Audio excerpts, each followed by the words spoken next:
We are taking a look at just a couple elements of multiculturalism and multilingualism and an overall appreciation for diversity and how that can be expressed in a classroom or lack thereof. First, we're going to look at what makes a learning environment multilingually responsive, and then breaking that down to 4 specific needs and how you can facilitate learning and develop language for your students through addressing those needs.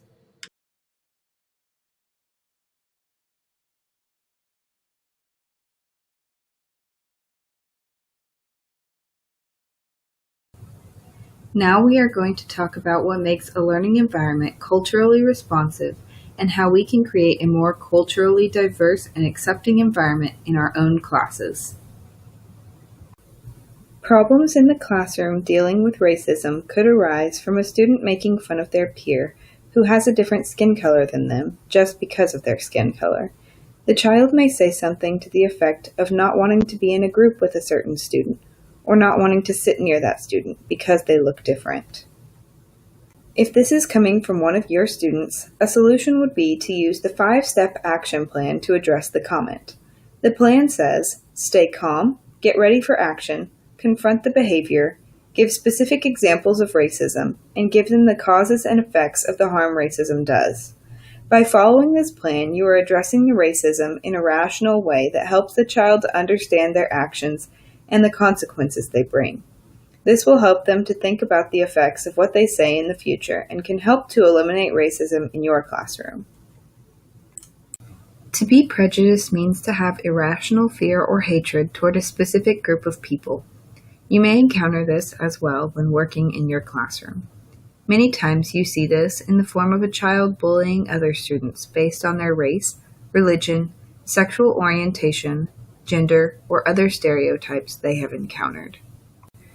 Some ways to help your students realize that this behavior is wrong are to make sure your classroom has many diverse posters, books, games, and activities. Don't pretend you don't see differences in things like race, religion, or culture. Instead, address the differences and similarities of the groups that the students are curious about, without letting any negative judgments be placed on them. And be sure to use the diversity of your own students to show differences and inclusion in your class. Ethnocentrism is defined as looking at other cultures and judging them based on only what you know and have heard from your own culture and country standards. This can happen in the classroom if the teacher does not know of other cultures' viewpoints. If you don't know about other cultures' views on certain issues, you can insult or offend a student by saying something wrong, or you could teach a whole group of children a stereotype because it was what you were always told. To avoid ethnocentrism in your classroom, you can take time to learn about other races and cultures, especially if you have students of that culture group in your classroom. You can take classes, read foreign books or articles, use online resources, watch foreign movies or TV shows, and travel to different places. By doing these things, you are sure to have a different perspective on different cultures than you had before, which will promote diversity and acceptance in your classroom.